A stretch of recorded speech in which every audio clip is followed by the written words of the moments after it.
Hej och välkommen till Filmfolkets podcast. Vi som pratar idag är Göran, Johannes och Björn.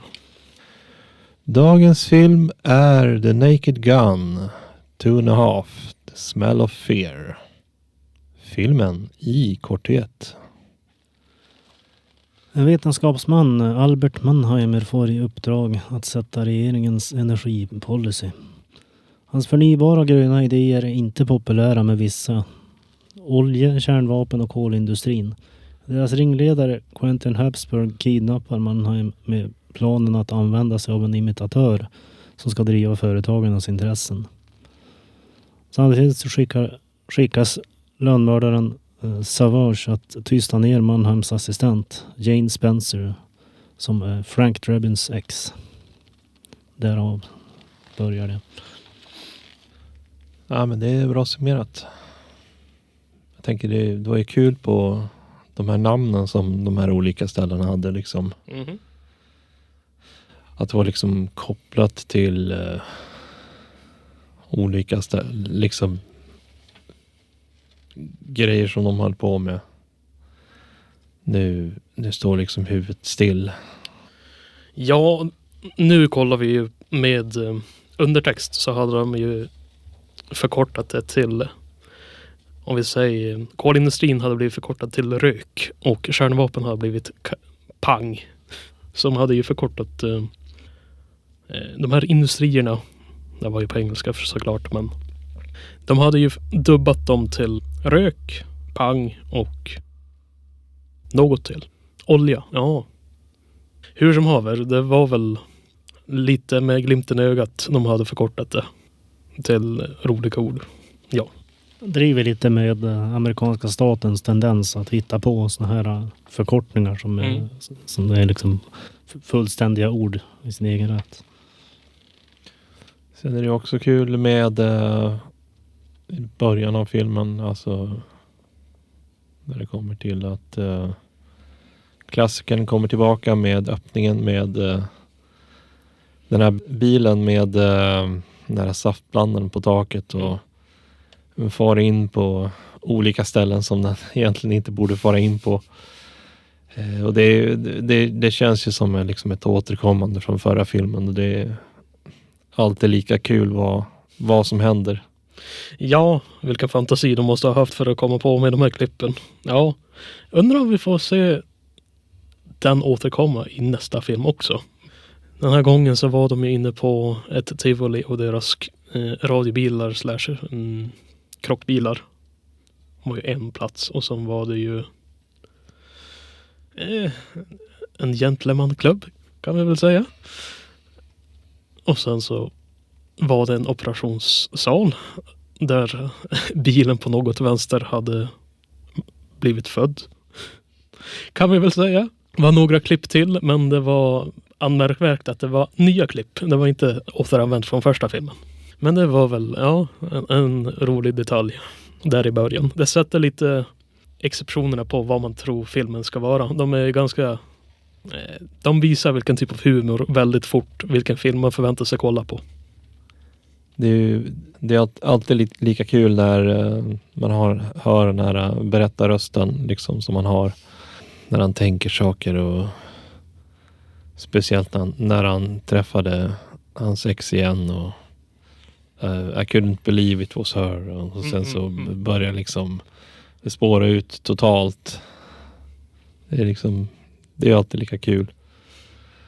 Och så sen en annan grej när han var ledsen och var på den här krogen och liksom The Blue Note, ja. Och han typ, ja men ge mig det starkaste du har. Så sen så kom det in liksom, istället för att det är en drink, ja men kom in en bodybuilder istället. Så det var ju lite kul. Så har du lite parodi på Casablanca där. Ja, jag märkte det. Sjung oss våran låt. Jag vet inte vad han sjöng, men det var ju anmärkvärt att det var ju fel sång, så ta den andra låten som var våran sång istället. Ja, det var ju, ja.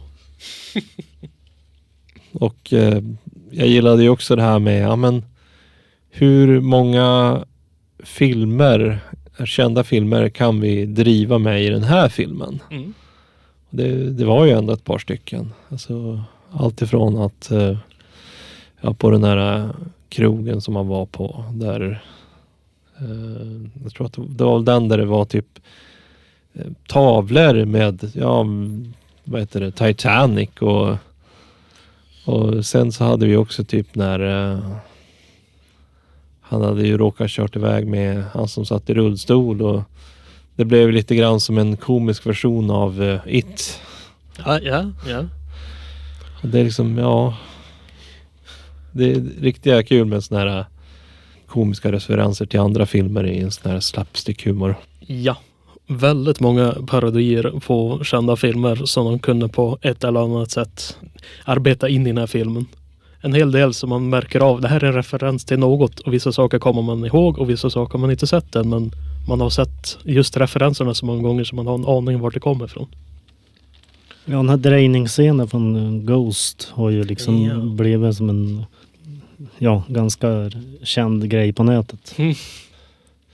Nej, men jag gillar ju också hennes lägenheter. Hon liksom hade som en liten bondgård där inne.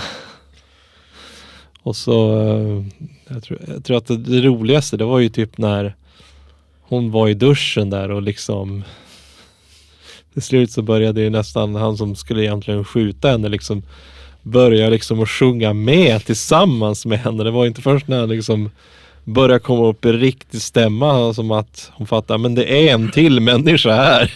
Jag står i duschen och sjunger för sig själv och så hör man en annan person, märker inte riktigt av det förrän han börjar sjunga med sin egna röst. Tår i ögat och sjunger vidare på sången och hon står där alldeles förstörd och insåg att det var faktiskt någon annan i badrummet. Nej, men alltså det var ju som att jag fick liksom ett lite så här missförstånd när jag såg att hon var där i duschen och då tänkte jag, men som jag tänker på att de hade gjort parodier på andra filmer, skulle de göra typ en parodi på Psycho nu helt plötsligt, tänkte jag, men och sen så blev det något helt annat. Ja. Ja, men det är ju flera saker som är roliga i den här filmen. Bara det här att Frank liksom råkar om något misstag liksom öppna en dörr eller typ någon sak så att någon annan liksom kommer till skada. Det är liksom ett återkommande tema från förra filmen också. Så det är alltid kul. Och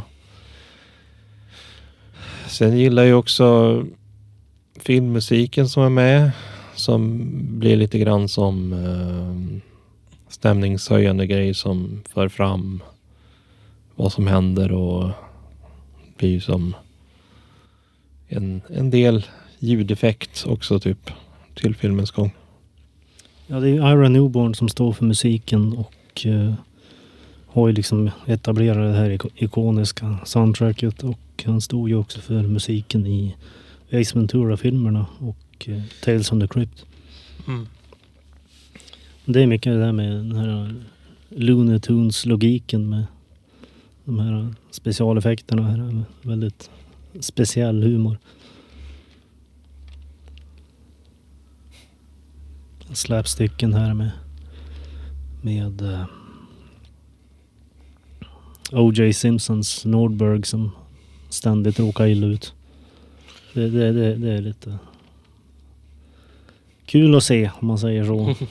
Som vi sa i förra recensionen. Jag ska gå in på vad är det som skulle kunna gjorts bättre och övriga tankar. Och då känner jag väl att den funkar ju för sin tid. Alltså, jag gillar ju allt ifrån det här när han ska ju liksom stå och prata med sitt ex och de står och dansar samtidigt och sen så när man kollar från den som hon dejtar nu liksom och så sedan så man ser från hans synhåll och de liksom håller på dansa på det allra möjliga konstigaste sättet någonsin. Ja, när andra gäster dansar pardanser, ganska normalt för omständigheterna, så går de ut med dramatisk flera olika danser. Det var nästan lite disco. Gå över till någon typ av samba och sen till en tredje dans och samtidigt allting bara flyter ihop och de gör det med de spricker inte upp i min utan de gör det ju helt stonefaced och gör det som, ja men det här är hur vanligt som helst och alla andra bara stirrar på dem. Hur ja, väldigt komiskt. Fundera egentligen hur många gånger de var tvungna att ta de här scenerna för att de skulle kunna ta hela dansen ut och inte behöva klippa så mycket. Nej men ja, jag känner ju det också. Men en annan grej som jag tyckte bara var helt komiskt också, det var ju typ den här bomben som den här skurken hade fixat. Att det var så himla lätt att stänga av den för att bara dra ur strömkabeln. Och nej men och så sen så var det som att han trodde att han hade kommit iväg och så sedan så blev han liksom attackerad av ett lejon bara för att Frank hade råkat krocka in i ett zoo. Ja, tidigare i filmens gång. Och sen de andra poliserna försökte liksom få ut liksom hela sällskapet där inne som satt med de olika borden och de hade somnat på alla konstiga vis och ja men vi fixar det på ett sätt. Ja men vi ger den här han som ska läsa om de här miljögrejerna typ en bok med någon erotiknovell av något slag och så började alla vakna liksom. De gick från miljötalet där alla hade somnat och kunde inte bry sig mindre till den här boken han skulle läsa upp och alla började vakna till och hejta på, ja men nu lyssnar vi på vad han säger för någonting istället. Ja, det är ett sätt att väcka publiken antar jag. Jag tyckte det var intressant att se en film som gör miljöbovarna till kriminella konspirationer. Det är ju dels produkt av sin tid med liksom miljödebatten som var då. Mm. Och det är lite tråkigt att säga att skurkarna vann i verkligheten. Men också intressant att det är ju en bred satir och blandar in dåtida politiker. Sittande president Bush och Sununu var här. De drar sig inte för mycket. Det är väldigt mycket öppen kritik av administrationen om man säger så. Nej, men bara den här reklamen som de hade när de står där ute och har liksom ett barbecue och sen så har vi typ kärnkraftverk liksom bredvid som bara liksom ångar ut en massa dynga liksom. Det var kul att se. Vi anser inte det här som ett problem. Vi anser det som en granne. Och vi vill att våran trevliga granne ska må bra så att nu ska staten gå in med pengar. Så att rösta på eran valman så att kärnkraftverk kan gå igenom. Det var lite idén då. Och det var ju deras reklam utåt. Och det känns ju, ja det är en parodi. Jajamän. Men jag skulle nästan vilja ha en lite modern take på det här sättet med dagens politik. Den här filmen må ju vara från sin tid, men den känns ganska relevant för dagens politik också på ett sätt. Nu när vi har lite perspektiv efter att ha gått 20, 30, 40, 50 år så har vi ju lite som Johannes sa, just att de här miljöbovarna hängdes ut. Ja, de var ju skurkar och i verkligheten är de fortfarande skurkar, men det är väl ganska tydligt numera. Det är inte bara en ren uthängning från den här filmens perspektiv utan det är ju faktiskt verkligheten. Och nu pratades det ju lite politik också i den här filmen med lite glimten i ögat och var ju på skojskull kanske, men jag vet inte om det är så många som vågar riktigt gå så här brett ut i dagens politiska klimat.